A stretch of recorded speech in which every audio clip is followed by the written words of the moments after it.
Thompson? Here. Festerson? Here. Gurnett? Here. Jerem? Milton? Here. Pauls? Here. Mr. President. Here.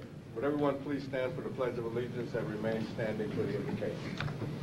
I Pledge allegiance to the flag of the United States of America and to the republic for which it stands, one nation, under God, indivisible, with liberty and justice for all. Well, a little later on today, hopefully we're going to have two of our sister city partners here from Mexico and Japan, and we're going to do a presentation with them, hopefully when they get here, but we wish them the best while they're here. We hope that they have a great time, and one of our representatives from the City Council, Pete Festerson, is going to be going to Shizuoka, Japan, later on in October, so we'll be talking more about that, but again, I wish them well. And I hope they have a pleasant stay in our city. Thank you. City Clerk certified publication of the Daily Record on September 18th, notice for a pre-council and regular City Council meeting September 22nd, 2015. A current copy Open Meetings Act is posted in white binder on the east wall of the legislative chambers.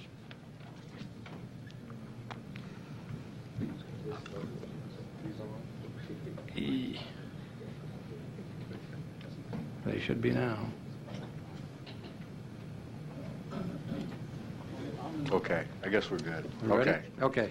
Okay. Go ahead. Go. This Omaha City Council meeting is conducted in public and by law may only address the topics listed on the published agenda. The council will hear testimony but will not engage in debate of issues with the public at this meeting. During testimony, it is not appropriate to applaud or convey disapproval. These actions detract from the formal decorum of the meeting. At this time, please turn off or mute any electronic devices. Mr. Clerk.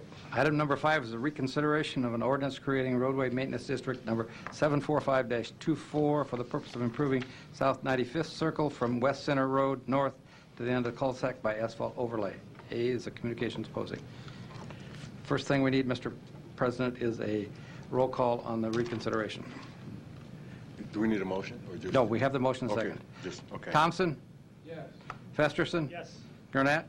Yes. Jerem? Yes. Milton? Yes. Pauls? Yes. Mr. President? Yes. So item number 5 is now on the floor for debate and a motion. Public hearing on agenda item number 5 is today. Proponents, please. Seeing none, are there any opponents? Seeing none, public hearing is closed. Mr. Gurnett. Thank you, Mr. President. I'm pretty sure I know how this happened. I just want to be assured that we don't get put into this position again. A set of numbers were sent out which raised the ire of those because they were told a different set of numbers originally. And the last one that they were told was extraordinary high, I would say. And I believe that we've got it to a point where the number is now reasonable what the property owner would be assessed. Mr. Stubbe, is that fairly accurate, that we can be assured that this isn't going to happen again? Bob Stubbe, Public Works. When you have an unimproved street, you have two situations. One is a road maintenance district, the other is a road improvement district, and they're totally two different things. The road improvement district essentially is storm sewers and concrete paving, curb and gutter, and all that kind of things. In this particular case, I believe there was confusion on our part with regard to the estimate that was originally done that led to the higher costs, and that was an estimate based on a road improvement district. The residents in this particular area are requesting a maintenance district, which is a lot less effort, which is a lower cost. So yes, we also are looking internally to evaluate our process to make sure in the future that everybody's on the same page when it comes to developing these cost estimates based on those types of districts that are requested by the residents in that particular area. Thank you very much. You're welcome. Mr. Paul. Thank you, Mr. President. I appreciate that question and ask. And we need to be very aware of this because in that total area there seems to be lots of roads that people need to be taking a look at. So I think we went from 450 to 130,000, which is a significant, but like you say, I've been assured that this will not happen again. I appreciate coming forth because it's my understanding we have almost 100% who are willing to proceed with this. I move. Approval. I'm finished. I move the. Okay. Second. It's been moved and seconded. No further lights. Roll call. Thompson? Yes. Festerson? Yes. Gurnett? Yes. Jerem? Yes. Milton? Pauls? Yes. Mr. President? Yes. 5 is passed, 7-0. Resolutions, Ray Bonds, item number 6, resolution that the preliminary official statement pertaining to the issuance and sale of general obligation and refunding bonds titled Various Purpose and Refunding Bonds Series 2015A and General Obligation Refunding Bonds Series 2015B is hereby approved. Public hearing on agenda item number 6 is today. Proponents, please. Seeing none, are there any opponents? Public hearing is closed. Second. Moved and seconded. No further lights. Roll call. Thompson? Yes. Festerson? Yes. Gurnett? Yes. Jerem? Yes. Milton? Pauls? Yes. Mr. President? Yes. 6 is adopted, 7-0. Zoning ordinance on final reading and planning board attachments, item number 7, ordinance to approve a major amendment to a planned unit development overlay district in an R6 low-density multifamily residential district for the property located at 4502 South 60th Street. A, Planning Board and Planning Department recommend approval. Public hearing on agenda item number 7 is today. Proponents, please. Rob Woodling with Foundations Development. Be more than happy to answer any questions you may have. Thank you. Are there any other proponents? Seeing none, are there any opponents?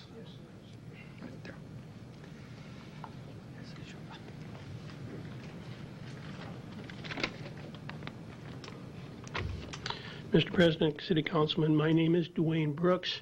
I live at 6023 Patterson Street. My property is directly north of the Kidder Heights Division. I am told that they wish to build garages on my property line, on the south side of my property. I am not in favor of these changes for 3 reasons. For years, there's been an open field in the Kidder Heights and has been haven for wildlife, squirrels, rabbits, you name it. And my grandkids, my kids, myself, we love sitting back there in our backyard and watching what's going on. While this may seem trivial, it's something that we really enjoy. With the tearing down of the trees and the buildings and the garage, and the building of garages on the north side of their property, which abuts to my property, all this is going to be lost. Now, I don't have a problem with the building whatsoever.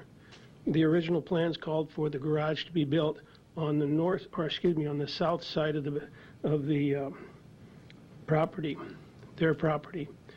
And that property abuts to a hotel or a motel, whatever you want to call it, and it is, and it's the backside of it. And so there's no view obstruction there, and is a proper place for those garages to be rather than in my backyard. In addition to the aesthetics of what we're going to lose with those garages in our backyard, they could have, I believe that they could adversely affect my property values. Also, finally, these garages are so close to my property line, I fear that there may be an opportunity for criminals to hide and access my property undetected. Again, I am against the changes to the original plans, and I thank you for your time. Thank you. Are there any other opponents who wish to be heard?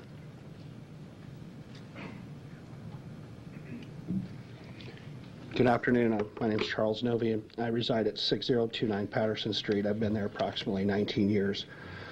And like my neighbor Dwayne Brooks, I'm not in favor of that. I think these garages and that could be built on the southern portion as opposed to the northern portion, so when you're out in your backyard, that's not the first view that you have, is just looking at somebody else's garages. Or they originally sent out a plan to have the fountains located on the north side of the property, and then later on they changed that. And I just think it'd be You know, Dwayne said it all. I mean, he basically said what I was going to say, so I'm very much opposed of it. Thank you. Thank you. Thank you. Does the developer, are there any other proponents who wish, opponents who wish to be heard? Seeing none, does the developer wish any rebuttal time? Yes, please. On, Can you say your name and address? yeah, I'm sorry, Rob Woodling, 1886 South 126th Street. I had sent a letter out on July 7th to all the neighbors notifying of these potential changes, and so this particular issue is something I'm just hearing about now. So, but I would like to just say that the garages, the elevation change from their lot line to the drive or the parking lot would be 20 feet. So there'll be 10 feet of retaining wall coming down from their backyards, and then the garages, the back wall of the garages will be built in below that. So there should not be any obstruction of view because of the retaining wall coming down 10 feet and then the back of the garages coming down 10 feet as well. Okay, thank you. Sure. Public hearing is closed. Mr. Gurnett. Thank you, Mr. President. Sir, with the three concerns that Mr. Brooks and his neighbor have presented in their testimony, why the change? Sure. Safety. We're going to have senior apartments, and we noticed after our initial plans that if they're on the south side, there's a significant walk-up for seniors to get into the building, and we didn't want to risk any tripping or falling. Okay. And you just mentioned that the garages going from the south side and over to the north side of this development, they'll be, due to the grade, the property owners that are to the north, if they would be looking towards the south, if you have a, right there, they'll turn on the light for you. You could put this up. They'd be looking over the tops of the garages? Well, if you can see right here where I'm pointing, this black line is a retaining wall that actually extends. This is an older plan, but extends further down. Step back over towards the microphone. I'm there sorry. we go. On the darkened black line up here on top, that's actually a retaining wall that's about 10 feet tall. Okay. So, and then the garages are set down below that. So if you can imagine the drawing, and I'll do it here, there would be a 10-foot retaining wall right here, and then the back of the garages will come here, and then this will be the grade. So there's almost a total of 20 feet from the bottom of the garage floor to the top of the retaining wall, which would match up with where their lot lines would be. And I understand you to say that the reason for this particular change is that your clientele for the facility will be basically senior citizens? Correct. And that the incline you felt from that design necessitated the change from the south side to the north side? Correct. This particular layout allows this area up here to be flatter with the building, and there's not, if it's down here, there's a significant walk up, which ice, snow, we were worried about tripping hazards and falling. Okay, thank you. Mr. Brooks, would you mind coming back up, please?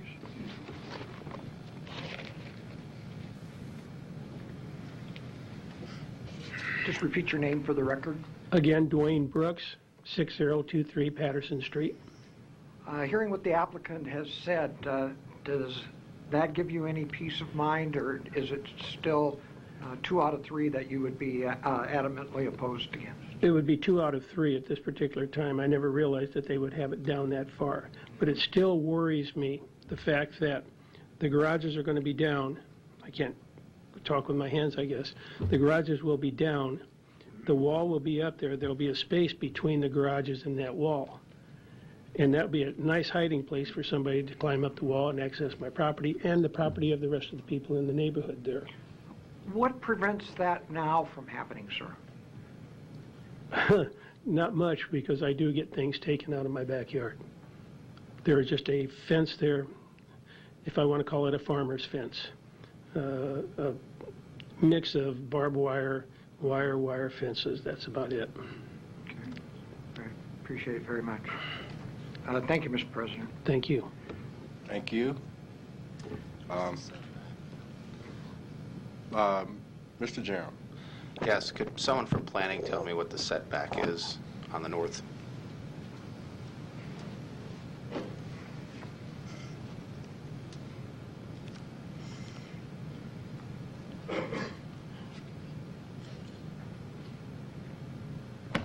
Dave Fanslaw, City Planning. From the garages to the property to the north, 10 feet.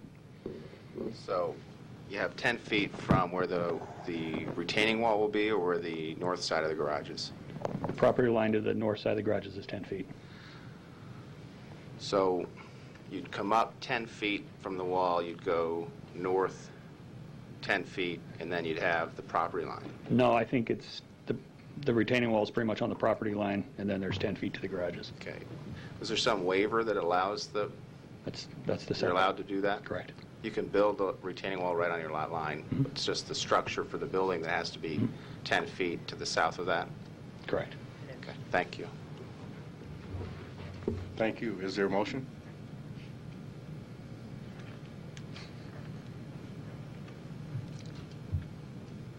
Motion approved. Second. Roll call. Thompson. Yes. Festerson. Yes. Gurnett. No. Jerem. No. Milton. Yes. Pauls. Yes. Mr. President. No. Number 7 is passed 4-3. Thank you. Are we ready to go? Okay. With the indulgence of my council member, my colleagues on the council and the audience, we have some guests with us today, and we would like to take the opportunity to recognize them and have a bit of a conversation with them before we move on with the agenda. So we're going to take some time off. I wanted to inform the audience that the delegation from Shizuoka, Japan, and Jalapa, Mexico, are in attendance today. Shizuoka delegation is visiting Omaha for the entire week in recognition of our 50th anniversary as sister cities. Note that the delegation will participate in symphony performance, 50th anniversary friendship celebration banquet, River City Roundup parade, and other activities. In the audience today is my counterpart, the council chair for Shizuoka. His name is Shigehi. If he could come forward and give a few remarks, if he would like to.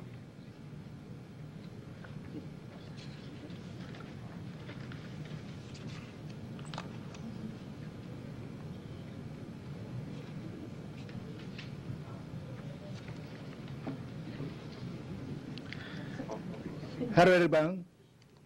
I am Kazumi Shigeta, Chairman of Shizuoka City Council.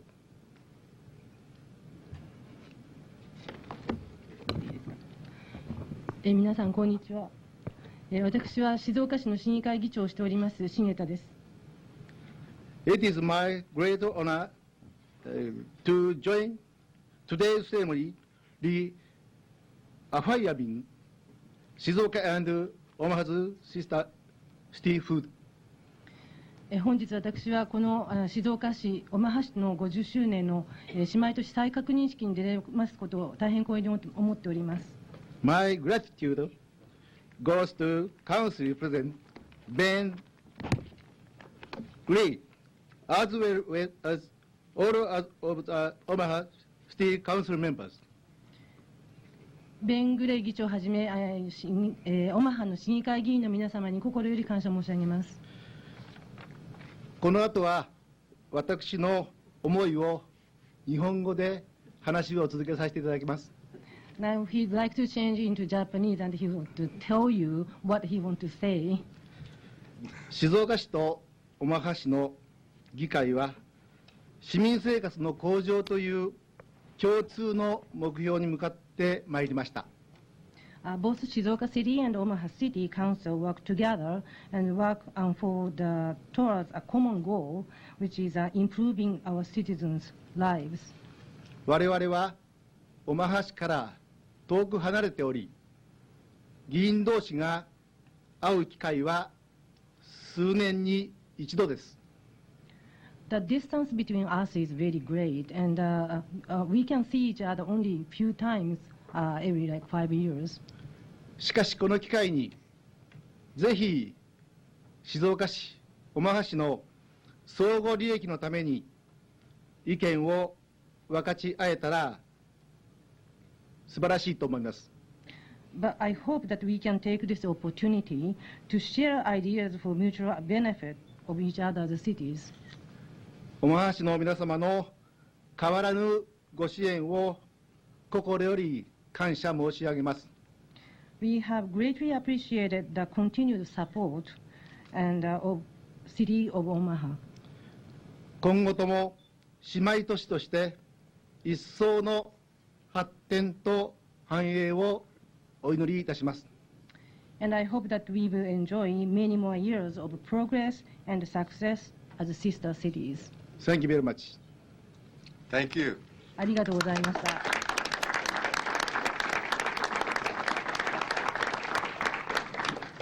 Mr. Chair, we have some documents that we have to sign. So if I could have you come up, please.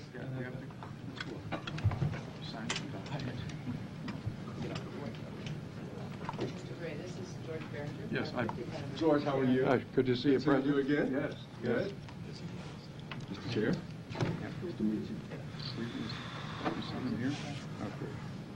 Sir. Oh, you got there, yeah.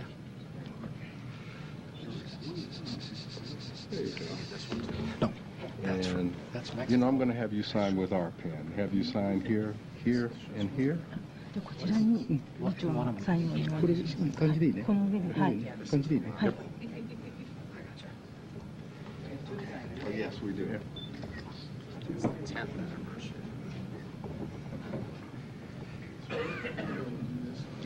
Here and there. こちらに、はい。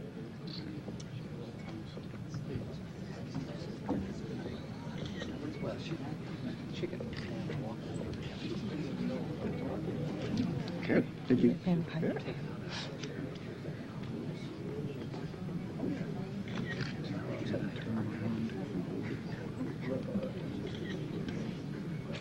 We have one more to sign.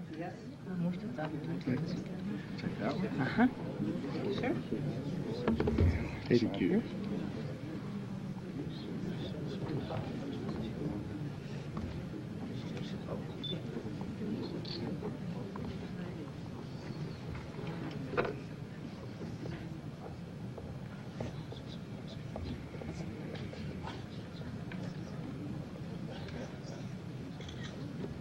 Okay.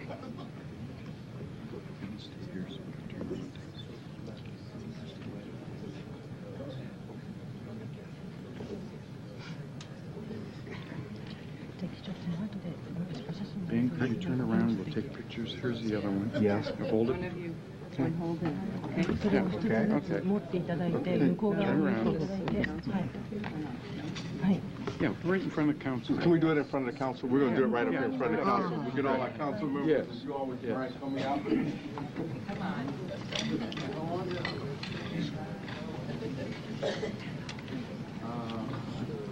Are there other council members here from? こちら、低い方に、下のこちらの方に並んでいただきます。 Mr. Gray, we have some Shizuoka council members too that we want to have in the picture.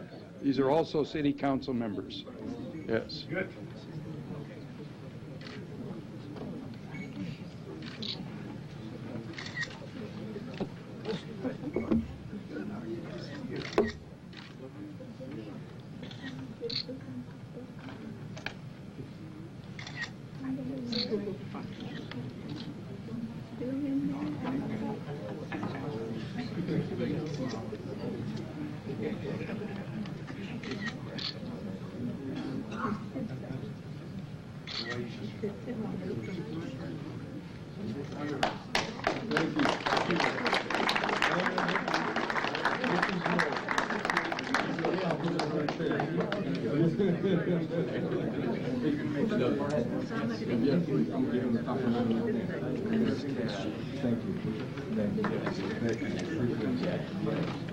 We have some gifts as well. Oh, they're here. Oh, yeah. Do you want to do these? Yes. Do you want to do these?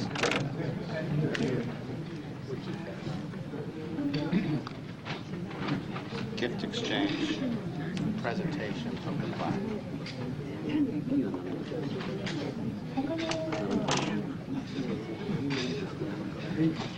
Thank you very much. This is from our Omaha City Council.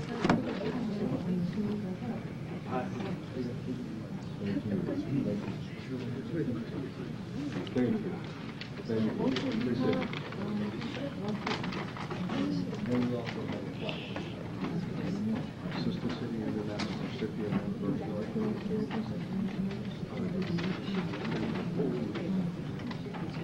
Thank you. This is yours too. Thank you. Okay, here we go.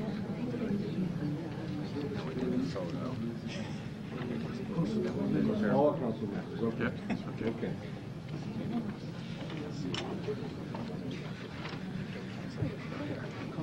Sure. All the members. Okay. All right. It's my job.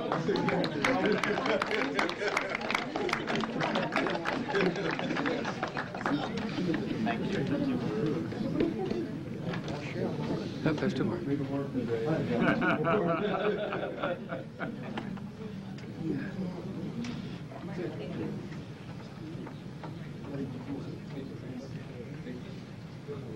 Nice job. Thank you. We got one more. Yeah, we have one more. We also have, just for our friends from Shizuoka, we have one of our council members that is going to be visiting your city at the end of October, is Council Member Pete Festerson, and I think he has a couple of comments for you. Thank you, President Gray. I might incorporate the use of the translator too, if you don't mind. You could probably stand at the microphone and we can do this together. I assure you, your English is much better than my Japanese. I got it. Let me introduce you first. Please. 今ご紹介いただいてみましたピート・ファスターさんなんですけれども、来月私たちの静岡市の方に逆にオマハ市の市民訪問団がいらっしゃるんですけれども、議会を代表してピートさんが静岡市の方に来てくださるということです。Thank you, and welcome Mayor Tanabe and City Council Chair Shigeta, and over 100 members of the delegation, I believe, are here this weekend. We want to reaffirm how much we value our 50-year relationship with your city, and we're pleased you're enjoying Omaha over these last few days. 田辺市長をはじめ市議会議員の皆様、そして100人にも及ぶ静岡市の訪問団が今週末訪れてくださったということを伺っております。皆さん大歓迎いたします。そして残りの訪問も皆様にとってとても楽しいような訪問で終わりますことを心からお祈りしております。So when I represent the city of Omaha in Shizuoka on October 27th, I'll be working with George Beringer and bringing a delegation of about 100 people from Omaha to your city as well. I very much look forward to that experience. 来月の27日には、ジョージ・ベリンジャーさんとともに、静岡市にオマハの訪問団としてほとんど100名ぐらいの人数になりますけれども、皆さんのところをお尋ねできることを楽しみにしております。Which will culminate in the presentation of a tanuki by our very own Jun Kaneko to the Shizuokan Zoo. We're very excited about that. オマハ市からジュンカネコさんの作品としてタヌキが贈呈されることになっているんですけども、その贈呈式というかオマハの方に設置されるのも非常に見ることができるということで楽しみにしております。And I have a letter I want to present to City Council Chair Shigeta from the principal of Lewis and Clark Middle School from Omaha Public Schools. The name of the school again? Lewis and Clark. Lewis and Clark. ここで重田議長の方にちょっとお知らせというかおことづけしておきたいことがあるんですけれども、ルーセンパークという学校がオマハ市にあるんですけれども、Because we're bringing our family too. I have two little girls, 13 and 10, and my 13-year-old has been appointed ambassador for Omaha Public Schools to Shizuoka. So she'll outrank all of us. 今回の訪問に私の2人の娘、13歳と10歳になるんですけれども、その2人も代表として連れていくことになっております。And she hopes to rekindle the relationship between Lewis and Clark and Ando Middle School while she's there. Perhaps we can get that arranged. そのルーススクールというところと安藤小学校ですね、そこの姉妹校というか、国際的な理解を深めるためにそういうことも、ご長女の、お嬢さんが、期待しているものですから、そういうこともご承知いただきたいということで、はい。And after all, most important thing is to maintain this relationship on to the next generation for the next 50 years. 多分私の娘のような立場の者が今後の50年の代表としていろんな役割を担うことになるかと思いますので。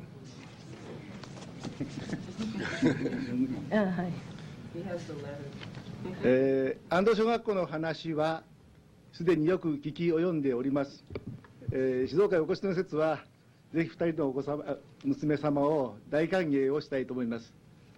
I have heard a lot about your school already. So when you and your two daughters come to Shizuoka, we'd like to treat you like special way. その説はミスター田辺メイヤー中心人物ですので。Please remember, Mayor Tanabe will be in charge of this.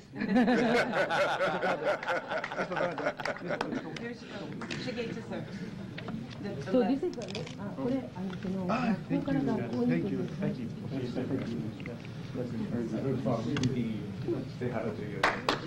Again, thank you all for being here. Now, we also have another sister city group here as well from Jalapa, Mexico. And Mayor Zuniga is here to commemorate the 10th anniversary of our sister city relationship. If the mayor would like to come forward and offer some remarks, we'd appreciate it. Thank you, Mayor. Good day, everyone.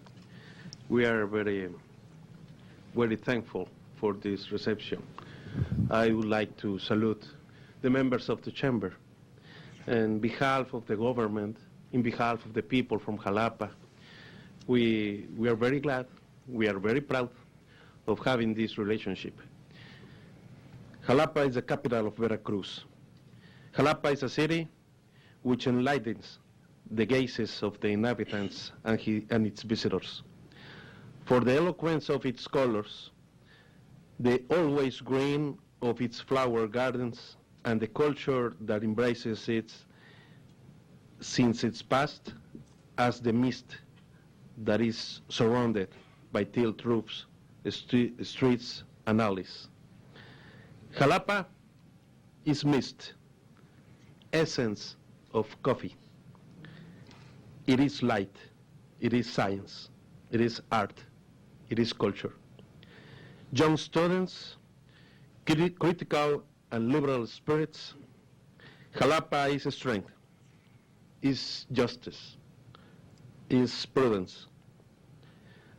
It's the expressions recreated in the emblematic monument that reflects the spirits of the Athenians of Veracruz.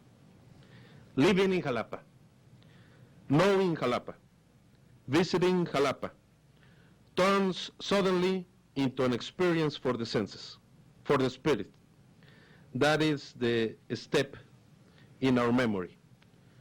It's the first time that we came here to Omaha, and I am with some of the members of the City Council. I would like you to stand up, please. They are the members of the City Council.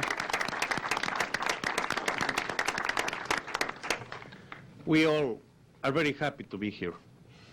I think that we have too much to do. Jalapa is the city, is the capital, and is the city where the University of Veracruz has the main residence. So I think, as George told us yesterday, that the very glue of the relationships between the cities must be the academic relationship. So I hope we can build that relationship, strengthen it, and it would be an honor to us to have you, all of you, one day in your sister city, Jalapa. We are not the oldest city, we are not the biggest city, but we are the nearest. We are the closest. And then give us an opportunity. I salute with honor to my fellow mayors. I think the sister of my sister is my sister too. So we are very happy to be here. We are already working with some of the public schools. We are going to the university in a while. We just came for a meeting with the Chamber of Commerce, and we are working in an agenda to build, to strengthen our relationships. We are very honored to be here. It's a pleasure for me, and in behalf, again, of the government and the people of Jalapa, I thank you all.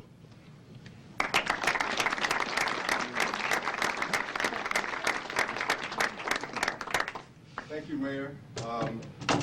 My council members are going to get their exercise today because this is a gift from us to you all. Thank you. Thank you. And we also have a plaque that recognizes our sister city relationship. Okay? Let me take a picture because... Oh, we're going to take a bunch of, we're going to get all of our council members up here. We brought to you guys some gifts to...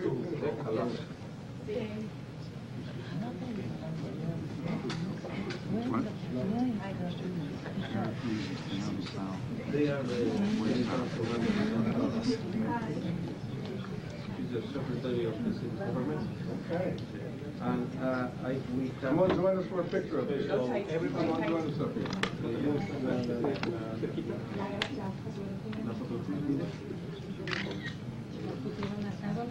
Let's make sure we can see everybody. Come on, baby. We got to get up here.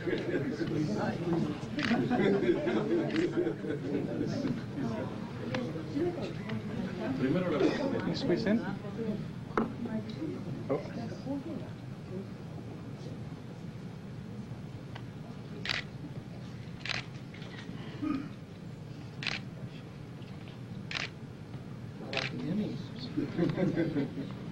No, I'm too short. I can't get him.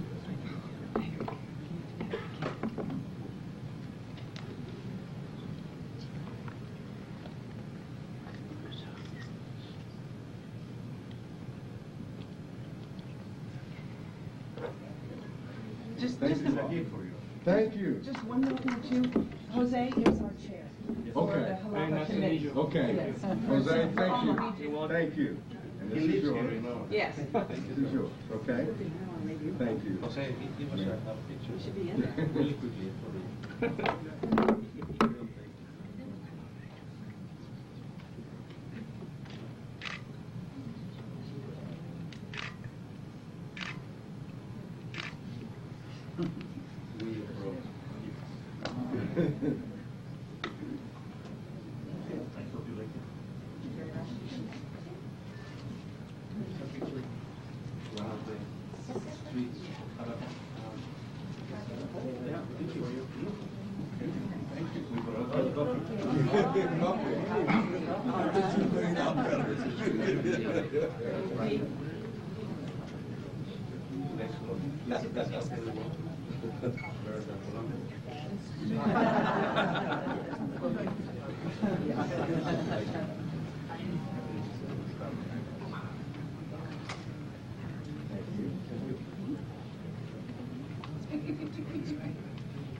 Thank you so much for your time.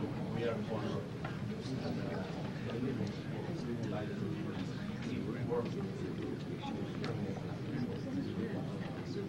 Thank you. We brought some of the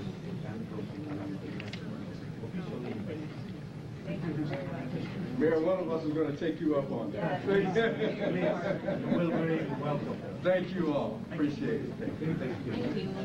Thank you for being here.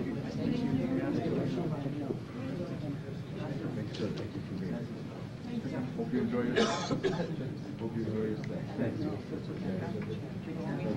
Thank you.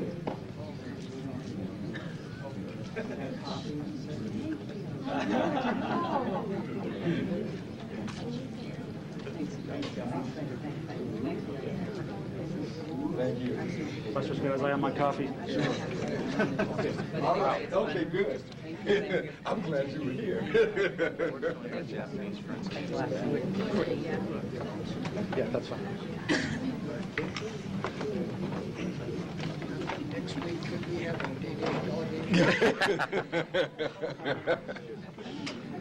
Once again, I would like to take the opportunity to thank both of our sister cities from Jalapa, Mexico, and Shizuoka, Japan. We hope you have a wonderful stay here. We hope that you enjoy yourselves, and we hope that your trip back is a safe trip. Thank you again.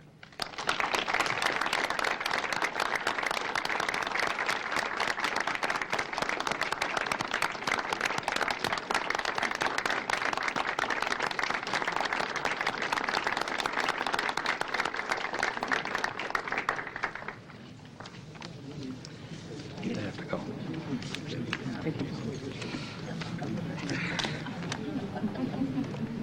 Yeah, you can stick them right there.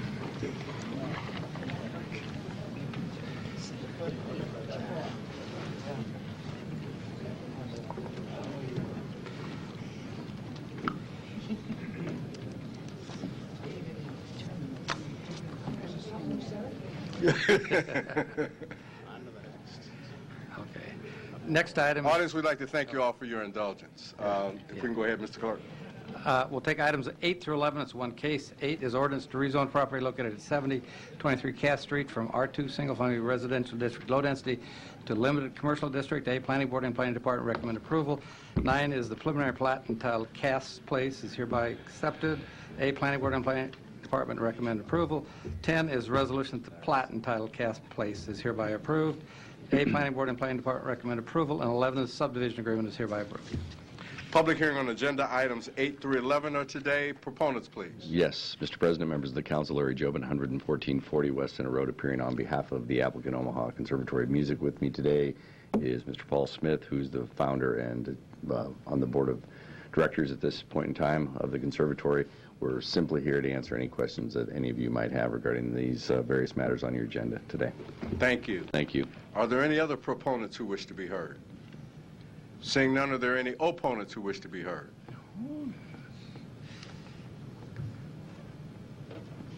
Mr. President, members of the council, good afternoon.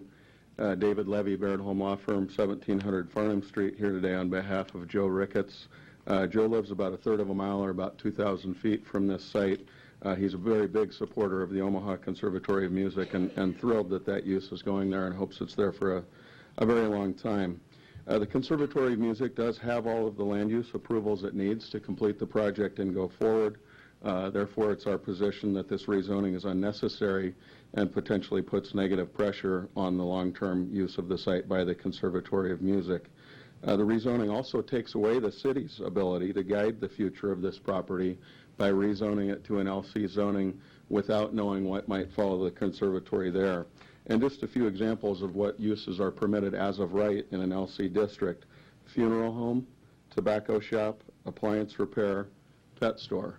Nothing certainly against any of those uses, but I suspect if one were proposed on this site, your phones would start ringing, and because they're proposed of right, there would be no opportunity for public hearing, ACI overlay, that type of thing in the future.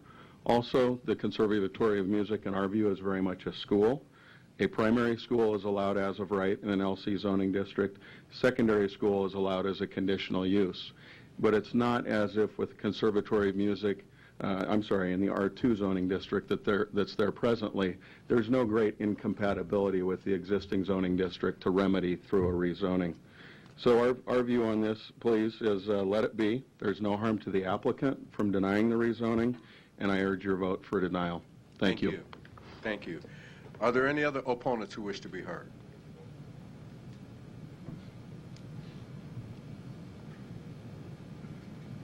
Thank you, Mr. President, members of the City Council. My name is Bob Huck, 1200 Omaha Tower. Throughout this entire journey, I'll call it. We have represented several nearby neighborhoods as well as the Midtown Neighborhood Alliance that have cooperated fully with our efforts and so on. And now we are at a point where I will just simply say I support Mr. Levy's comments, and likewise we would request denial of items 8 through 11. Thank you. Thank you. Are there any other opponents who wish to be heard? Seeing none, public hearing is closed. Mr. Festerson. Thanks, Mr. President. So what we do have here is the last few items pertaining to the Temple Israel property formerly occupied by Temple Israel. And it's been cited a couple of times. It's been a long, difficult process for everyone involved, over 3 to 4 years in between different proposals to construct some apartments on this property and associated demolitions. But I think we finally arrived to a project and a process that's a win-win-win for everybody. It's a win for Temple Israel, who has already moved and is not part of the Tri-Faith development. But it also saves a really nice building they used to be in that means a lot to them. And I would note it was also my preschool when I was a kid, so I do remember it very fondly as well. So it's nice to see it remain and be a renovated building with respect to its history. It's also, of course, the win for the Omaha Conservatory of Music, a great use for this property and for this building. We have a great mission for kids at risk in our community through the use of the arts, which I support wholly. I want to recognize Paul Smith, who's here, who has been a leader in that regard and has helped get this project accomplished. And in fact, Paul is being recognized, I think, next week with a SOAR award from the state for his work in the humanities. So we very much appreciate all of his efforts in our community. And then thirdly, it's a win for the neighborhoods, all the surrounding neighborhoods nearby. So as was discussed, the renovation project is already underway. It's going to open fairly soon and has received all the necessary approvals it needs to do that. So I agree with the statement that any of the additional measures on the agenda here today aren't necessary for that to happen. And in fact, by declining items 8 through 11, I think we have the opportunity to provide a means for everyone to move forward on the same sheet of music, so to speak, in full support of what the conservatory is doing on that property.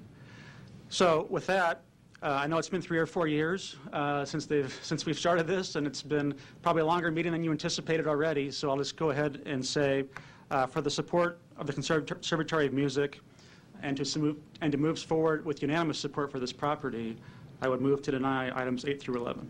Second. Been moved and seconded. Dr. Thompson. Yes, not only did I second it, I'll support the denial.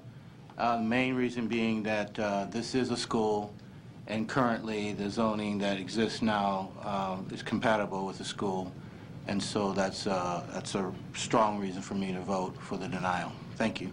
Thank you. And Paul Smith, they're opening a new office tomorrow as well. I plan to be in attendance to take a look at the new office, and congratulations on that as well. There are no further lights, and there's a motion and a second. Roll call. Thompson? Yes. Festerson? Yes. Gurnett? Yes. Jerem? Yes. Milton? Yes. Pauls? Yes. Mr. President? Yes. 8 through 11 are not passed and denied 7-0. Liquor, item number 12, Easy Mart, 6818 South 13th Street, package liquor license application, no location. It is an upgrade from a off-sale beer license. It does not conform to Rule 8. You would need to suspend City Council Rule 7 if you wish to grant this. Mendon Park is 99 feet. Public hearing on agenda item number 12 is today. Proponents, please. Good afternoon, Mr. President, members of the council. My name is Jan Headley. I office at 10828 Old Mill Road in Omaha. I'm appearing on behalf of Sapcota Enterprises, going to be doing business as Easy Mart. The applicant is purchasing the convenience store known as DJ's Mart at 6818 South 13th Street, and we would request that you approve and grant the applicant's application as is necessary to their ongoing business, and we'd be happy to answer any questions that you may have. Thank you. Are there any other proponents who wish to be heard? Seeing none, are there any opponents who wish to be heard? Public hearing is closed. Mr. Gurnett. Thank you, Mr. President.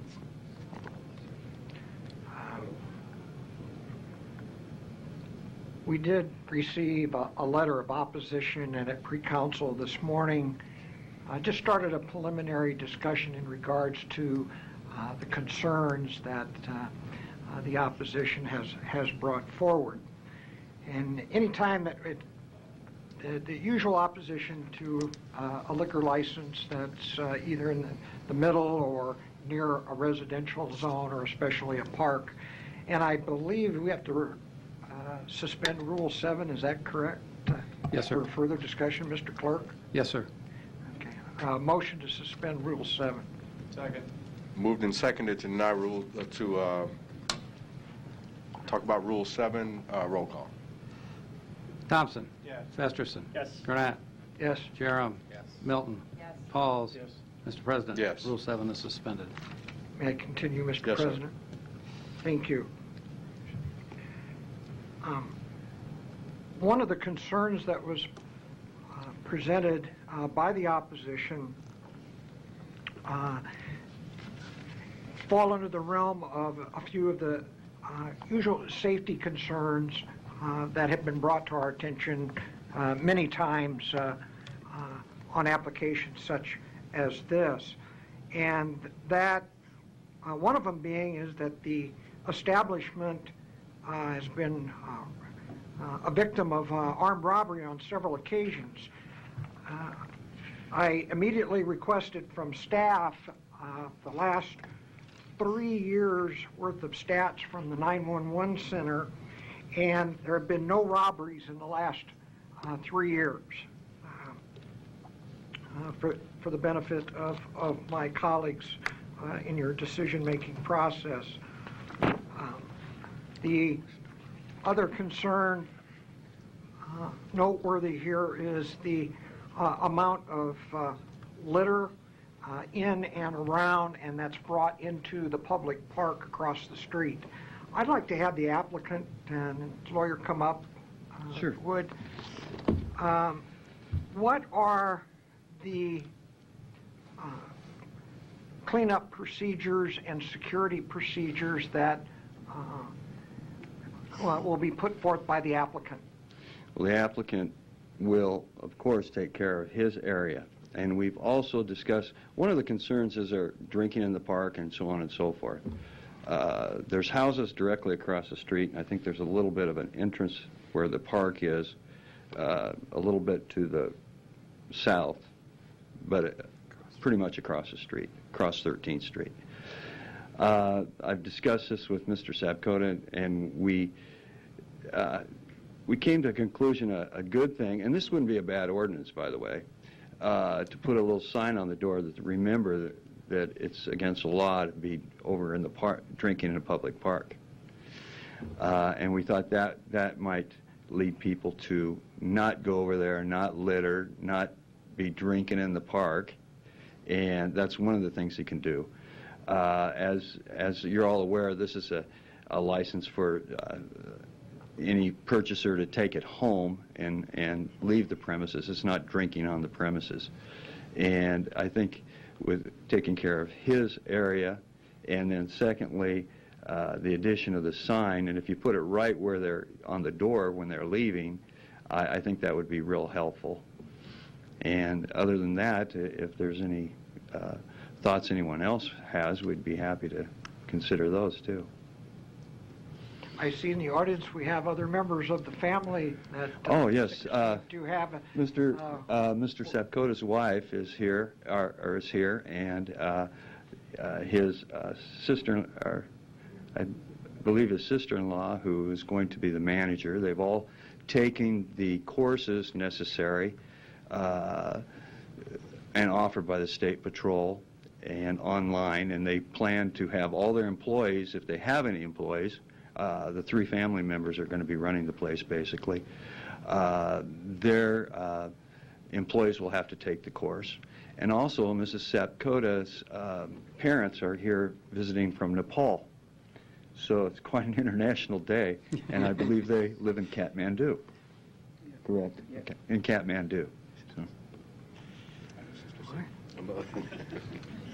We've trotted across the globe today. Yes.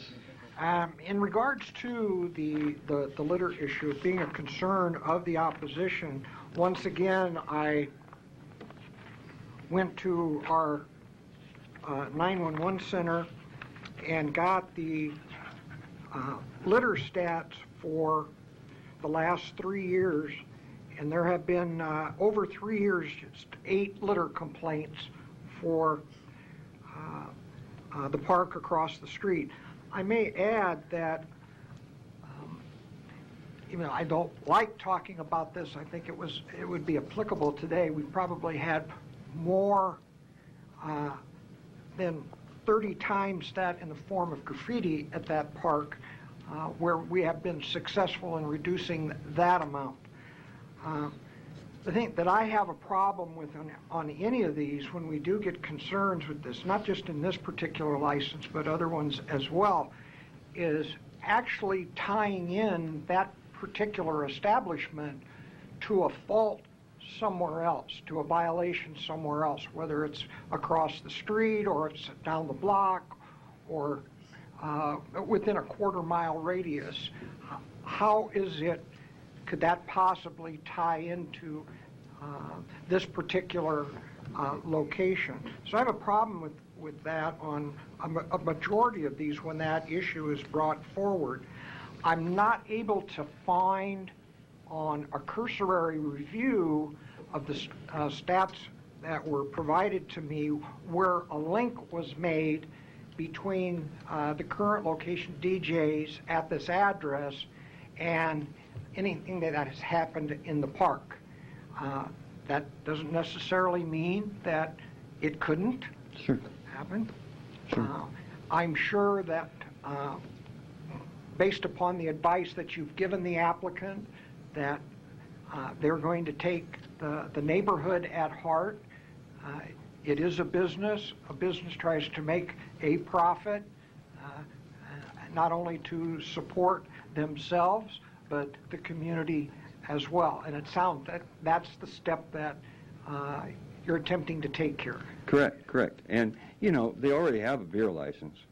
And beer, you know, the beer that they're already selling at DJ's can lead to litter over there. But nobody can tell. There's a QT down the street, and I think there's another one a few blocks away, and then there's a couple of grocery stores also. And, you know, all those businesses could lead to that litter. So I don't think, as far as having a liquor license, is going to increase any litter problems in that park. The only statistic that I did not have an opportunity to get would be from the Nebraska Department of Roads and the state, as well in regards to any pedestrian accidents on 13th Street between Harrison and W Street, where one of the northern part of the Mandan Park entrance is. See if there's any pedestrian accidents that even could be connected to the business in question here. Did not have ample time to get that done, but I can tell you that foot traffic, based upon what I used to do in my previous life and what I see in my travels throughout my district and the job I have now, that's pretty much a vehicle-driven business down there where they come in, make their purchase, whether it's fuel. And by the way, this is not going to be just a liquor store. This is a full convenience store Yeah. that happens to serve beer currently and wishes to expand their line of product. Correct. So, in closing, my colleagues, I would say that you, especially my dear friend, Dr. Franklin, that I usually try to get everybody at least one chance to prove themselves. I don't want to change that now, but I'm sure you have in informed your client that any major hiccups, there's a chance of coming back here and losing everything that you gained. Absolutely, absolutely. There's been a few examples of that lately, so. So, with that said, I would make a motion to approve. Second. Been moved and seconded. No further lights. Roll call. Thompson? Yes. Festerson? Yes. Gurnett? Yes. Jerem? Milton? Pauls? Mr. President? Yes. 12 is adopted, 7-0. Thank you, thank you. Motion to reinstate the rules? Motion. So moved. Second? Roll call. Thompson? Yes. Festerson? Yes. Gurnett? Yes. Jerem? Milton? Pauls? Mr. President? Yes. Item number 13, Hy-Vee Gas at 9601 Q Street, request permission for reconstruction of the present package liquor license location to a one-story building approximately 41 by 73 feet. Public hearing on agenda item 13 is today. Proponents, please. Good afternoon. Andrew Yoakum with Hy-Vee Inc., 9311 Monroe Street, my address. I'm here for any questions you may have. Thank you. Are there any other proponents who wish to be heard? Seeing none, are there any opponents? Public hearing is closed. The motion? Second. Moved and seconded. No further lights. Roll call. Thompson? Yes. Festerson? Yes. Gurnett? Yes. Jerem? Milton? Pauls? Mr. President? Yes. 13 is approved, 7-0. Item number 14, German American Society at 3717 South 120th Street, request permission to appoint David Hora, manager. Public hearing on agenda item 14 is today. Proponents, please. Yes, my name is David Holrom, the German American Society. Thank you. Any other proponents who wish to be heard? Seeing none, are there any opponents? Public hearing is closed. Dr. Thompson. Yes. Sir, I just had a question. Sure. Does anyone in your society, do you reach out to the schools and talk to people about German culture and talk to the kids? Yeah, that we have. We're adjacent to the Mary Our Queen church there, and we've had communication with them, and we're, share our parking lots and different things like that. But yes, we have had, they have come to our German classes, and, and we are open to any of their suggestions for improving our grounds and the facility, and also for our cultural items. I'd appreciate getting a phone number from you so that I can stay in contact. Okay. Thank you. Sure. Move the approval. Should I give that now, or you need it? Want it now? And or? you can slip it to the clerk. Okay. Thank you. All right, thank you. It's been moved and seconded. No further lights. Roll call. Thompson? Yes. Festerson? Yes. Gurnett? Yes. Jerem? Milton? Yes. Pauls? Mr. President? Yes. 14 is approved, 7-0. Item number 15, La Costa El Sol, 4456 South 84th Street, request permission to appoint Jamie Lopez, manager. Public hearing on agenda item 15 is today. Proponents, please.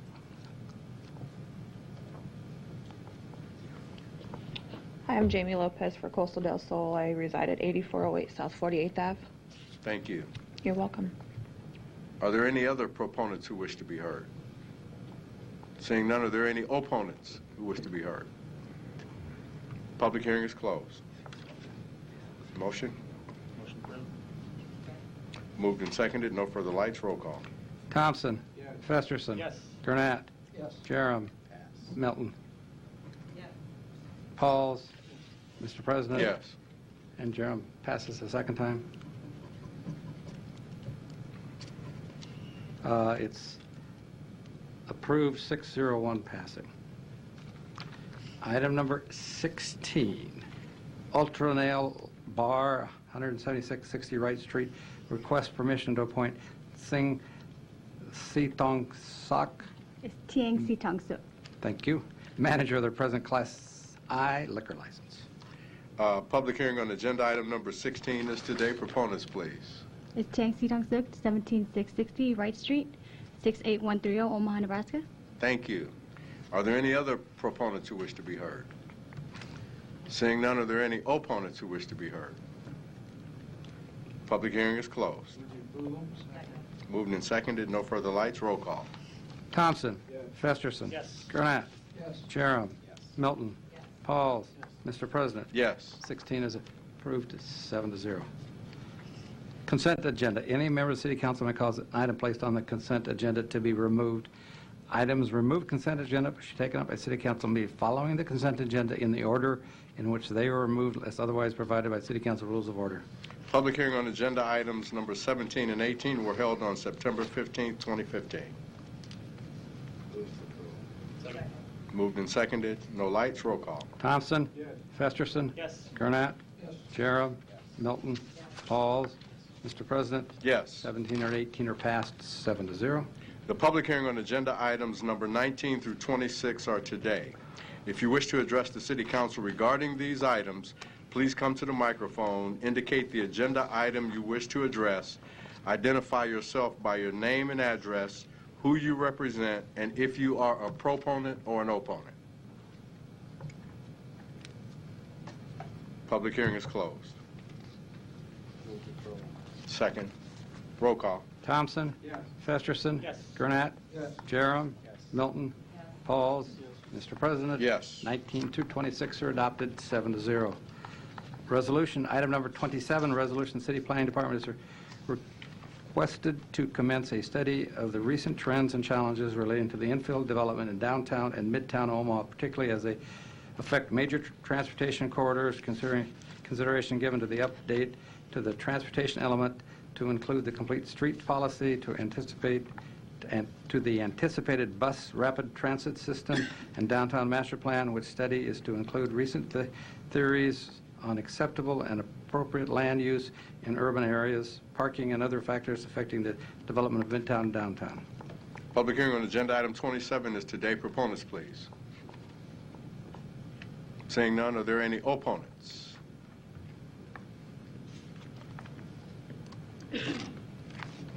Mary Jane Trumper, 5306 Izzard Street. I'm opposing it. Really, I'm not. I'm more of a neutral speaker, I guess, about this. I don't see any dollar amount listed here for, I don't know what kind of dollar amount will be included in this type of study, and I have a question about that, the scope of this study. It brings up about the bus rapid transit system. So once we do a study, we make changes to the transportation section of our master plan. I have a concern about the tail wagging the dog. With the bus rapid transit is a good example of that. We are going to put in a bus rapid transit presumably from downtown to 72nd Street or beyond, and the federal government was willing to give us a grant to do that, but it had to be used in the way that they saw that it needed to be used, which was for this direct corridor to the downtown. Over and over again, I attend MAPPA meetings, and we talk about how we have a problem in town with getting people that don't have transportation, poor people in North Omaha, to jobs in Sarpy County, and yet we get $17 million or whatever it ends up from this Tiger grant, does nothing to solve that problem. We still have that problem, and you know, it's just very frustrating. So I think some of those things need to be addressed. Back in 2012, the Platt Institute had done a transportation assessment of our current transportation system, and we're subsidizing, which, you know, I think we need public transportation, no problem with subsidizing, but also, you know, again, the government is telling us that how we have to spend that money. I think with the number of people that are using our public transportation, we could no doubt probably give them all Lyft and Uber passes, and they could get where they wanted to go when they wanted to be there. And in the case of the talked about the HDR study that was done about the possibility of a streetcar for the Med Center. In that case, we could probably buy everybody their own vehicle for the cost of something like that. So anyway, I just want to say that I think that we need to outline what the scope of this study is going to be and how much we're going to spend on it, and is it going to be duplicating what already has been done with HDR and some of these other transportation plans that MAPPA's already done. So, thank you. Thank you. Are there any other opponents who wish to be heard? Seeing none, public hearing is closed. Ms. Melton. Yes, thank you, Mr. President. Questions. I actually asked some of those same questions this morning at 10:30, and I do think it would be important, I think, for everybody else to probably have those answered.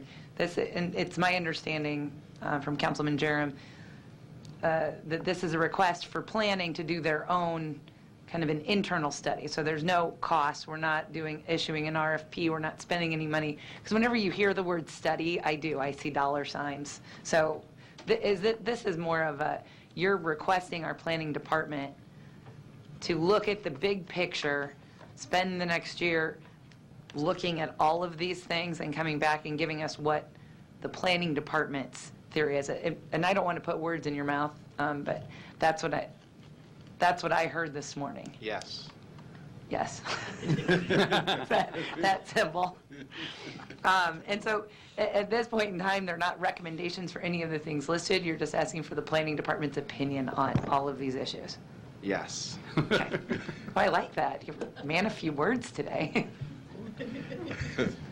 I think, Ms. Trumper, did you have your questions answered? Yeah. That this wasn't? Thank you.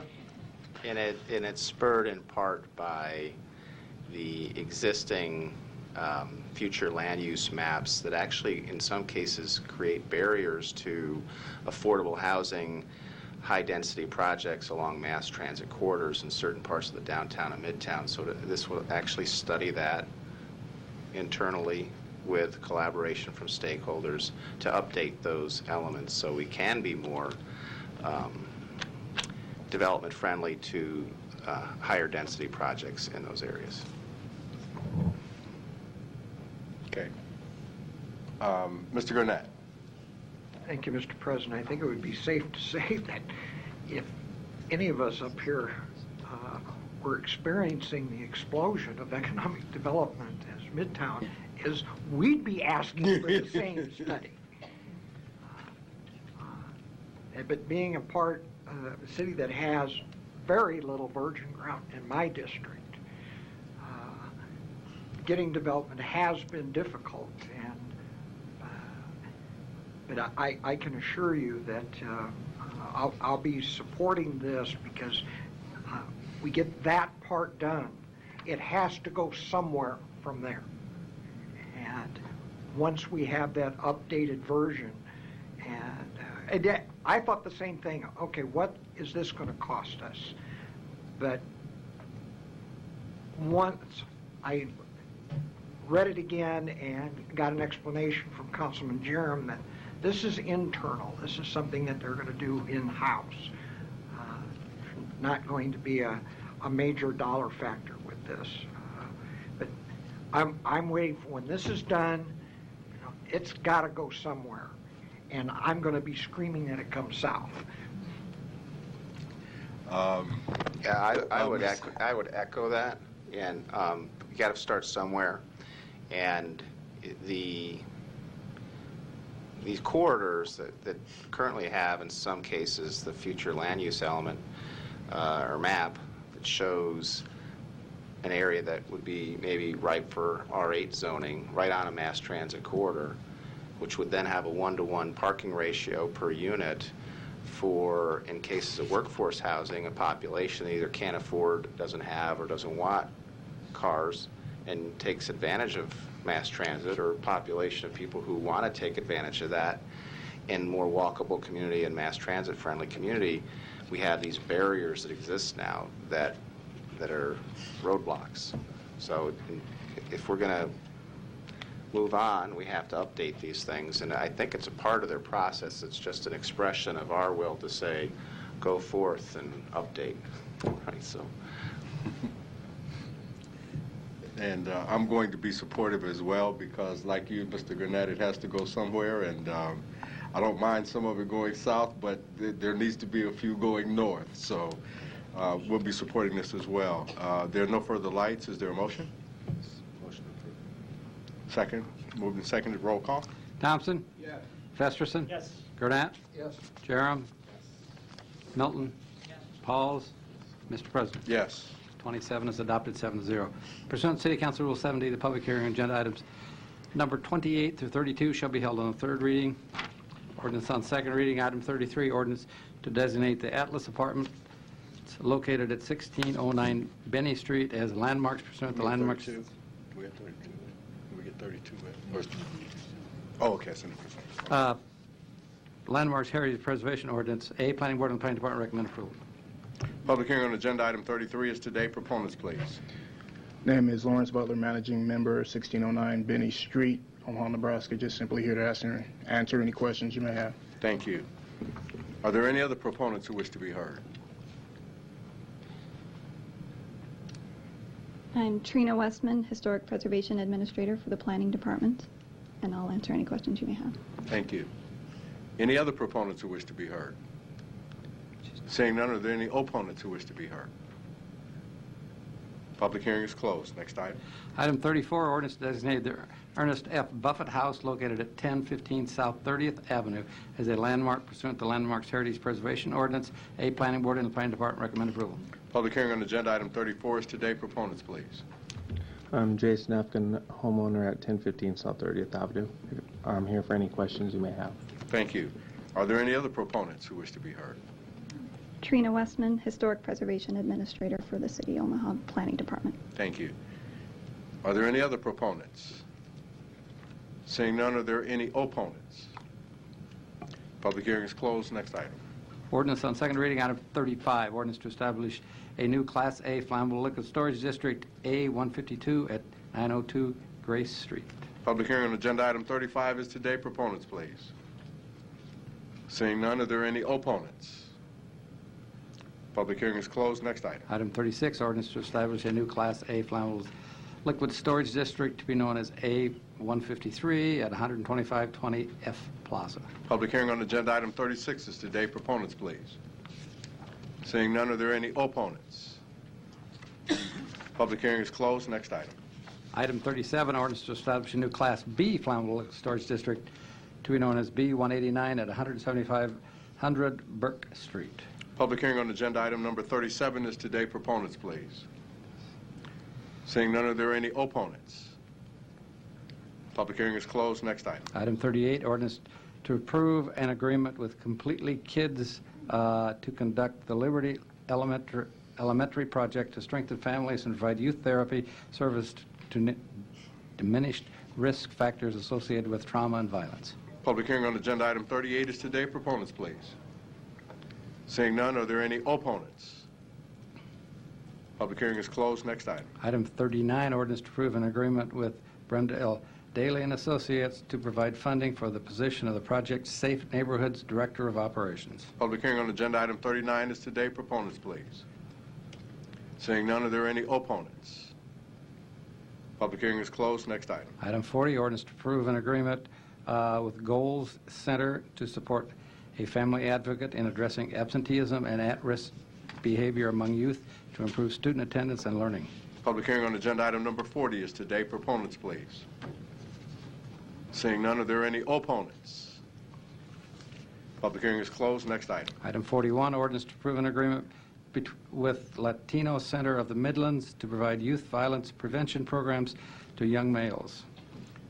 Public hearing on agenda item 41 is today. Proponents, please. Seeing none, are there any opponents? Public hearing is closed. Next item. Item 42, ordinance to approve the acceptance of the Nebraska Crime Commission Juvenile Services Grant to Completely Kids to provide program support for the Liberty Project. Public hearing on agenda item 42 is today. Any proponents, please? Seeing none, are there any opponents? Public hearing is closed. Next item. Item 43, ordinance to approve an agreement with Boys and Girls Clubs of the Midlands to employ a South Omaha gang specialist. Public hearing on agenda item 43 is today. Proponents, please. Seeing none, are there any opponents? Public hearing is closed. Next item. Item 44, ordinance to amend Omaha Municipal Code sections 20-320, 30-261, 30-265 to prohibit possession, use, discharge, retail sale, offer for retail sale, or explosions of flying lanterns. A is communications from the Omaha Police Chief, and B is communications from the Omaha Airport Authority Police Chief. Public hearing on agenda item 44 is today. Proponents, please. Bernie Kanger, Fire Chief, 1516 Jackson. I have a handout for the council. Thank you.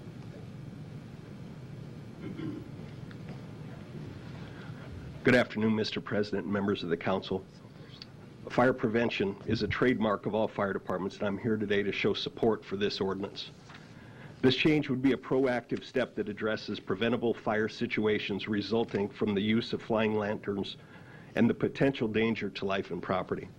Currently, 7 countries have banned flying lanterns, and in the United States, at least 25 states have banned these devices. The National Association of State Fire Marshals adopted a resolution in 2013 urging all states to ban the sale and use of sky lanterns.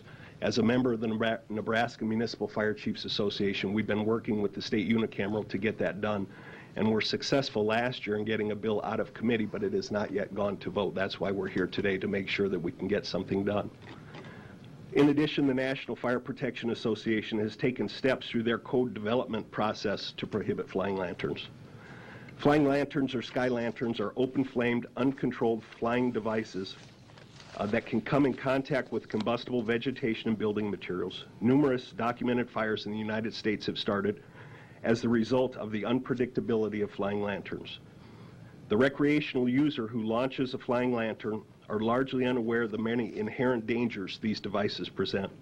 A flying lantern is susceptible and completely at the whim of atmospheric forces. Once the fuel source is ignited and the lantern released, the flaming torches will travel for miles. It is fueled by a solid fuel source. It will not extinguish if it hits the ground. It will not go out until the entire fuel source has been consumed. So if it becomes entangled in trees, lands on a roof, things of that nature, it will continue to burn until the entire fuel source has been used up. These flaming devices present an unknown hazard to property owners since they can land on rooftops, in your fields, or wooded areas without your knowledge. The relatively dry and windy conditions experienced in the Midwest throughout the year only increase the risks of fires ignited by sky lanterns. These devices are also cause for concern in the area of aviation and can impact commercial and general aircraft, as well as medical and law enforcement helicopters that we depend on for public safety. And we received letters of endorsement from both the Omaha Police Chief and the Omaha Airport Authority. To add to that, the Omaha Airport Authority documents the number of flying lanterns that enter their property, and last year, in 2014, they had 2015, they had 91 flying lanterns that landed on their property, and some of them were still burning when they impacted airport property. Additionally, my biggest concern with regards to flying lanterns is the inability to assign blame or cause. These things can be launched, travel for miles, and impact a property owner's home or residence, cause significant damage, and we have no ability to figure out who launched these devices. They are completely different than other types of fireworks. So with that, I'm here as a proponent, and I would like to see the City Council move forward with this ordinance, and if you have any questions, I'll certainly be prepared to respond. Thank you, Chief. Thank you. Thank you. Are there any other proponents who wish to be heard? Seeing none, are there any opponents who wish to be heard? Public hearing is closed. Oh, Mr. Festus.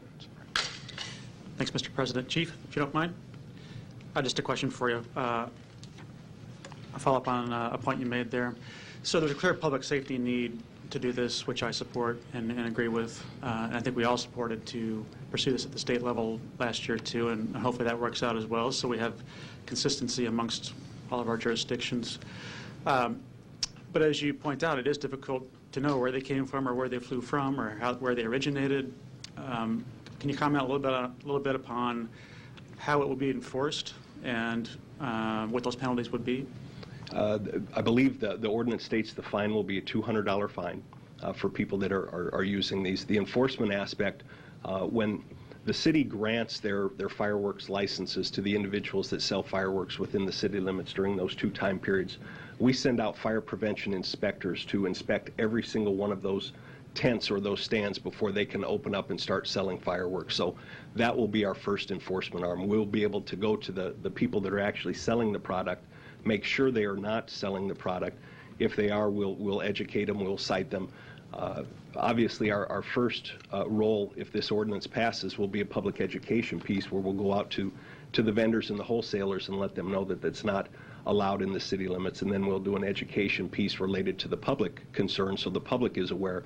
On a personal note, I watched one of my neighbors launch one of these last year. It did not work the way it was supposed to. The handout that I provided was the safety regulations that come from a manufacturer, and if you look at those, it says do not launch when it's windy. If it's windy, the wind can collapse the tent and cause the device to drop.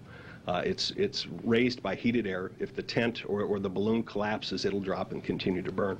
I watched one of my neighbors launch one of these. It got about 10 or 15 feet in the air, proceeded through the neighborhood, and I watched him chase this as it's bouncing off people's homes as he was trying to retrieve this device. So the enforcement arm will be a public education component where we'll inform the public of the risks, and then our inspectors going out to all of the sites that sell these within the city limits and make sure that they're not selling those products. Okay. Does Iowa or Council Bluffs currently have a ban? Not in the state of Iowa. Okay. Lincoln passed one in August, I believe, just a month or two ago. Lancaster County is working to pass that as well. Ashland, the city of Ashland just banned them. As far as the states go, Kansas and Missouri are working on legislation right now. This primarily stemmed from wildland fires in the West.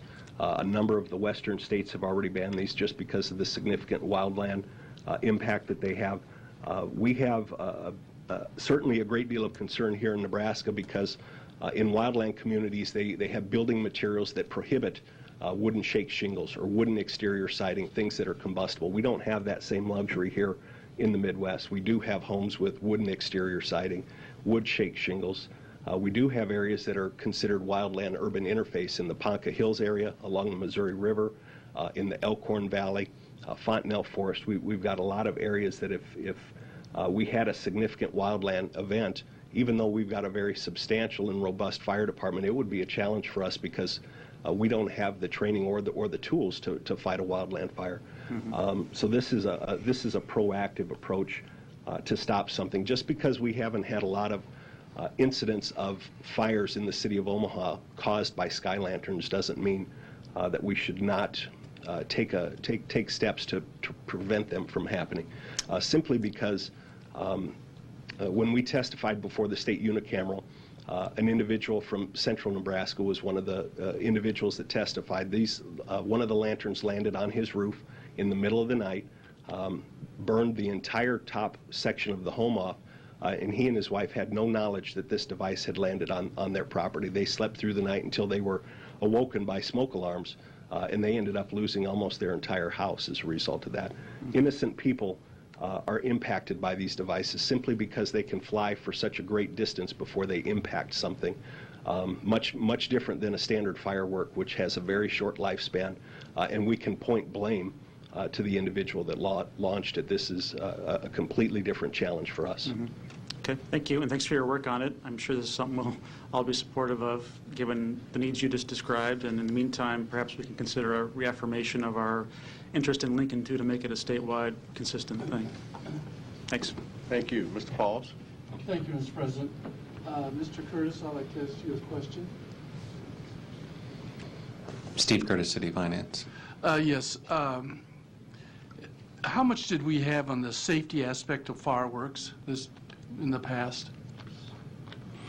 We originally started out with 100,000. I'm assuming you're talking about the Safety Council money? Right. We originally had about 100,000, and it's been trailing down over the last few years. And in 2016, we reallocated that to other public service items. But what is do we have any budget at all? I think in this particular year we have 25,000. And do we continue? Are you proposing to keep that at 25,000? Lower it? In the budget we just passed, it was reallocated to other community service items. I understand that, but I'm talking about safety. I'm not sure I understand your question. Well, we had 100,000. Now we dropped to 25 on safety education. Am I mistaken? In 15, we're down to, I believe, 25,000, yes. Okay, well, since we're talking about safety here, I'm just trying to say, do we anticipate staying at 25,000? Because since we have been dropping it, and safety seems to be a primary focus, but we are dropping the budget, I see a conflict here. I don't see That's what I'm trying to figure out. I'm setting this up for the future. Are you anticipating 25,000 to be the limit or to drop that even more? In 2016, it was dropped to 0. I think there was some question about the efficacy of that particular spending. So it's to 0? Correct. Okay, so in my understanding, we've gone from 100, and I'm using your figures, 100 to 0, and now today we're talking about safety, which I agree that this is a safety issue. It seems to me that that there are some mixed signals being sent here. I could be wrong. Agree or disagree? Is that for the chief or for me? For you. I'm not addressed to the chief. I'm addressing it to you. I don't know that I set those kind of priorities. I think the efficacy of those dollars was in question by many on the council. And again, I'm not questioning that, but it was how maybe things are presented to us. Chairing the law committee, we arbitrarily apparently are moving to 0, and yet today we're talking about this being a safety issue. I'm just trying to anticipate with the future, but you're saying it's 0 right now, so apparently in the future safety issues is going to be 0. Well, just so we're clear, that money was originally spent for fireworks safety. Right. Not all safety. I'm assuming the chief and the police department have lots of other safety-related dollars, but that one was specific to advertising related to fireworks. Right. I understand that.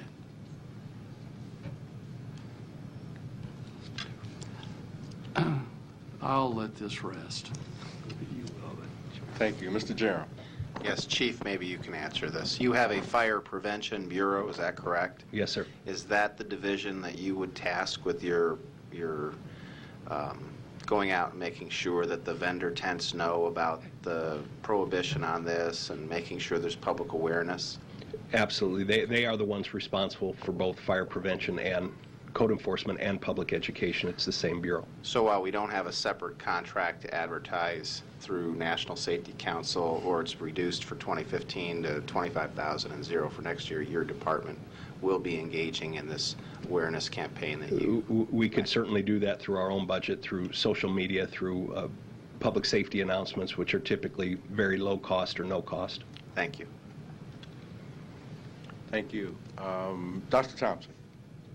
Thank you, Mr. President. Chief, would your position in Lincoln be a little stronger if you also made this presentation, this plea to Douglas County and also Sarpy County? I'm sorry, Councilman. Please repeat that question. Would your position down in Lincoln be stronger if you also made the same plea to Douglas County and Sarpy County? I believe so. We exited committee last year in a very, very strong position. My understanding from individuals that chaired the Judiciary Committee and the people that sponsored the bill was because it was a shorter session, it didn't get a priority status, so it didn't move forward. But we're very optimistic. You're optimistic that it will this it'll year. Go through? We believe so, yes, sir. Thank you, Chief. Thank you, Mr. President. Okay. Any other comments? Thank you, Chief. Thank you. Pursuant to City Council Rule 7D, the public hearing agenda item 45 shall be held in third reading. Pursuant to City Council Rule 7C, the public hearing agenda item 46 through 50 shall be held on the second reading. Additional resolution, item number 52, resolution appointment by the mayor of Gerald Reimers to serve as a residential landlord member of the Property Maintenance Appeal Board is hereby confirmed. Public hearing on agenda item number 52 is today. Proponents, please. Seeing none, are there any opponents? Public hearing is closed. Second. Moved and seconded to adjourn. Roll call. 52. To approve? 50. Oh, to approve. I'm ahead of myself. You're ahead of yourself, yes. We'll talk later. Been moved and seconded items. We're falling apart quickly here. Moved and seconded item 52. Roll call. Thompson. Yes. Festerson. Yes. Gurnett. Yeah. Jerem. Yes. Milton. Yes. Pauls. Yes. Mr. President. Yes. Now adjourn. Yes. So moved. Second. Roll call. Thompson. Yes. Festerson. Yes. Gurnett. Yes. Jerem. Yes. Milton. Yes. Pauls. Yes. Mr. President, we are stand adjourned at 3:34 p.m. think I missed out on the coffee part.